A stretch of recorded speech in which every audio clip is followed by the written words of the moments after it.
बिस्मिल्लाहिर्रहमानिर्रहीम बिस्मिल्लाहिर्रहमानिर्रहीम। आप लोग देख रहे हैं मेरा यूट्यूब चैनल बायोलॉजिक ब्रेकडाउन। हम क्लास 10 के यूनिट नंबर 5 नर्वस सिस्टम के क्वेश्चन नंबर 11 को आज हम सॉल्व करेंगे। तो 11 है, how does an impulse cross a synapse. तो इस क्वेश्चन को समझने के लिए सबसे पहले हमें ये पता होना चाहिए कि साइनेप्स क्या होता है। साइनेप्स मैंने आप लोगों को अपने पिछले लेक्चर में साइनेप्स की डेफिनेशन बताई थी। Synapse is a tiny gap between two neurons. दो न्यूरॉन्स के दरमियान में एक बिल्कुल छोटा सा जो गैप मौजूद होता है, जो जगह होती है, उसे साइनेप्स कहा जाता है, जहां पर नर्व इम्पल्सेस पास होती हैं। यानी जो मैसेजेस हैं वो एक न्यूरॉन से दूसरे न्यूरॉन में जब पास होते हैं तो उसे जो है वो साइनेप्स कहा जाता है। उस गैप को साइनेप्स कहा जाता है। और यहाँ इस क्वेश्चन में ये पूछा जा रहा है कि कैसे एक इम्पल्स यानी एक मैसेज जो है वो क्रॉस करता है साइनेप्स को, उस छोटे से गैप को। तो an impulse crosses a synapse through a chemical processes. Impulse कोई भी मैसेज, कोई भी सिग्नल जो है वो साइनेप्स क्रॉस कैसे करता है? केमिकल प्रोसेस के जरिए से क्रॉस करता है, इन्वॉल्विंग न्यूरोट्रांसमीटर, जिसमें न्यूरोट्रांसमीटर्स इन्वॉल्व होते हैं। इसके कुछ स्टेप्स हैं, जैसे कि नंबर 1 स्टेप इसमें आ जाएगा अराइवल ऑफ इम्पल्सेस, यानी हम इस प्रोसेस को स्टेप वाइज समझेंगे। सबसे पहला प्रोसेस जो है इसका, सबसे पहला स्टेप जो है वो इसका होगा कि इम्पल्स का अराइवल, उसके बाद रिलीज ऑफ न्यूरोट्रांसमीटर्स रिलीज होंगे। नेक्स्ट जो इसका प्रोसेस होगा वो डिफ्यूजन अक्रॉस साइनेप्टिक क्लेफ्ट, इस साइनेप्टिक क्लेफ्ट में डिफ्यूजन हो जाएगी। और उसके बाद जो नेक्स्ट स्टेप होगा जनरेशन ऑफ न्यू इम्पल्स, नई इम्पल्स जनरेट होगी। और नंबर 5 होगा न्यूरोट्रांसमीटर ब्रेकडाउन और रीअपटेक। तो ये 5 स्टेप्स हैं जिनको हम वन बाय वन करके पढ़ेंगे, स्टडी करेंगे और देखेंगे कि इन स्टेप्स के क्या क्या प्रोसीजर है, और फिर हम उसको डायग्रामेटिकली भी समझेंगे। तो पहला स्टेप जो है वो है arrival of impulse. The nerve impulse electrical signals, यानी इम्पल्स का क्या मतलब है? इलेक्ट्रिकल सिग्नल या कोई भी सिग्नल जो है वो आपके जो ब्रेन से जो ट्रांसफर हो रहा है, रीचेस द एक्सोन टर्मिनल। वो कहाँ पहुंच रहा है? वो जो आपके न्यूरॉन्स में एक्सोन होता है, अगर आप लोगों ने न्यूरॉन का स्ट्रक्चर पढ़ा हो तो न्यूरॉन के स्ट्रक्चर में एक एक्सोन पार्ट होता है, उसका जो टर्मिनल है वहां पर जो है वो ये पहुंचता है electrical signal of the pre synaptic neuron, जो कि प्री साइनेप्टिक न्यूरॉन है।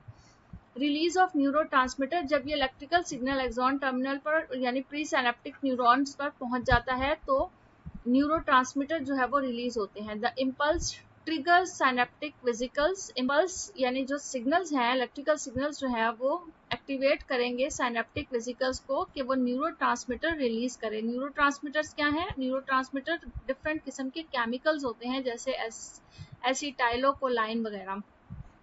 तो neurotransmitter release into the synaptic cleft, the gap between two neurons. दो न्यूरॉन्स के दरमियान में जो गैप है, साइनेप्टिक क्लेफ्ट जिसे हम कह रहे हैं, ये हम जिसे साइनेप्स कह रहे हैं, वहां पर जो है ये न्यूरोट्रांसमीटर रिलीज हो जाते हैं।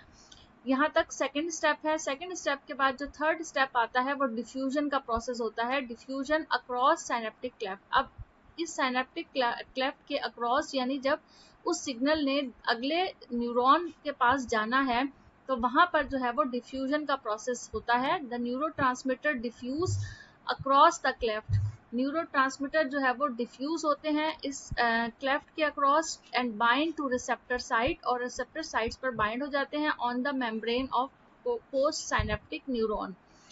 जो पोस्ट साइनेप्टिक न्यूरॉन है, अब प्री साइनेप्टिक न्यूरॉन और पोस्ट साइनेप्टिक न्यूरॉन्स किसे कहा जा रहा है? प्री साइनेप्टिक न्यूरॉन वो न्यूरॉन है जहां से सिग्नल ट्रांसफर हो रहा है, और पोस्ट साइनेप्टिक न्यूरॉन जिस न्यूरॉन के पास सिग्नल जा रहा है। फर्स्ट स्टेप है generation of new impulse. New impulse जो है वो जनरेट होती हैं उस जगह पर जहां पर बाइंडिंग हुई होती है। तो वो बाइंडिंग प्लेस जो है वो कॉज बनती है, सबब बनती है आयन चैनल्स का to open in the post synaptic membrane, ताकि ये आयन चैनल्स जो हैं, जो कि आयंस वहां प्रोड्यूस हो जाते हैं बाइंडिंग की वजह से, वो उस पोस्ट साइनेप्टिक मेम्ब्रेन को ओपन कर सकें, leading to a change in electrical charge. और इसकी वजह से जो इलेक्ट्रिकल चार्ज है उसमें चेंज आ जाता है, and if the change is large enough it generates a new impulse in the post synaptic neurons. और अगर ये चेंज बहुत ज़्यादा क्वांटिटी में होता है तो वो एक नई इम्पल्स, एक नया सिग्नल जो है वो जनरेट करते हैं, नया इलेक्ट्रिकल सिग्नल जनरेट होता है जो कि पोस्ट साइनेप्टिक न्यूरॉन में होता है। नंबर 5 इसका स्टेप होगा न्यूरोट्रांसमीटर ब्रेकडाउन और रीअपटेक। अब इस न्यूरोट्रांसमीटर का काम चूंकि खत्म हो गया है, सिग्नल को जो इलेक्ट्रिकल सिग्नल थे वो ट्रांसफर हो गए एक न्यूरॉन से दूसरे न्यूरॉन में, तो अब इस न्यूरोट्रांसमीटर का ब्रेकडाउन हो जाता है या रीअपटेक हो जाता है। Neurotransmitters are then broken down by enzymes, enzymes के जरिए से ये न्यूरोट्रांसमीटर्स खत्म हो जाते हैं, ब्रेक हो जाते हैं और रीअब्जॉर्ब्ड या फिर ये रीअब्जॉर्ब हो जाते हैं by the pre synaptic neuron, यानी जहां से ये आए थे प्री साइनेप्टिक न्यूरॉन वहां जाकर ये दोबारा रीअब्जॉर्ब हो जाते हैं टू स्टॉप द सिग्नल, और सिग्नल को स्टॉप कर देते हैं। साइनेप्टिक ट्रांसमिशन की एक डायग्राम है जिसके अंदर ये आपको ये वाला जो न्यूरॉन नजर आ रहा है ये प्री साइनेप्टिक न्यूरॉन है, जो नेक्स्ट न्यूरॉन आपको नजर आ रहा है ये पोस्ट साइनेप्टिक न्यूरॉन है, और इनके दरमियान में ये जो गैप है ये साइनेप्टिक गैप है जिसे साइनेप्स कहा जा रहा है। ये इसका एक्सॉन टर्मिनल है, एक्सॉन टर्मिनल से नर्व इम्पल्स जो है वो अराइज हो रही हैं, और नर्व इम्पल्स अराइज होने की वजह से जो साइनेप्टिक गैप है वहां पर न्यूरोट्रांसमीटर फॉर्म हो रहे हैं।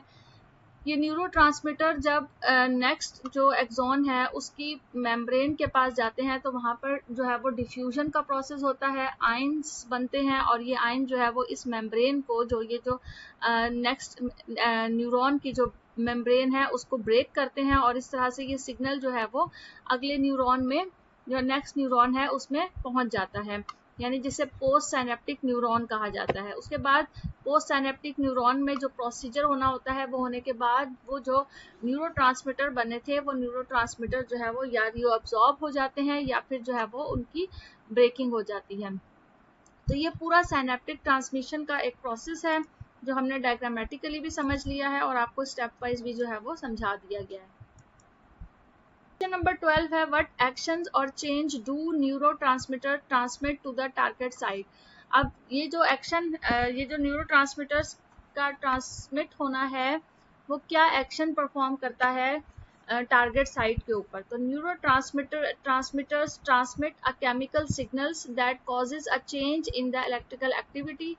न्यूरोट्रांसमिटर्स जो है वो एक केमिकल सिग्नल्स हैं जो कि एक चेंज का सबब बनते हैं इलेक्ट्रिकल एक्टिविटी में ऑफ द टारगेट सेल के ऊपर। Usually another neurons, muscle cells और gland cells. Basically target cells क्या होते हैं, या तो सेकंड न्यूरॉन होता है जैसे अभी हमने पढ़ा, या फिर मसल सेल्स होंगे या फिर ग्लैंड सेल्स होंगे।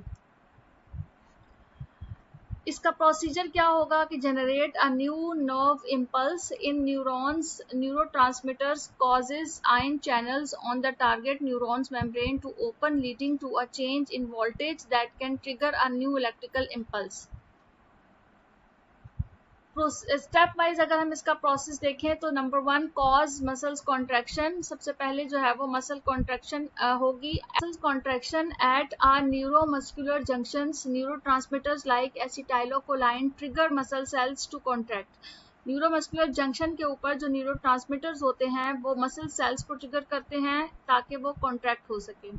सेकेंड स्टेप में स्टिम्युलेट और inhibit activity excretory neurotransmitters, for example glutamate stimulate the target cells to act।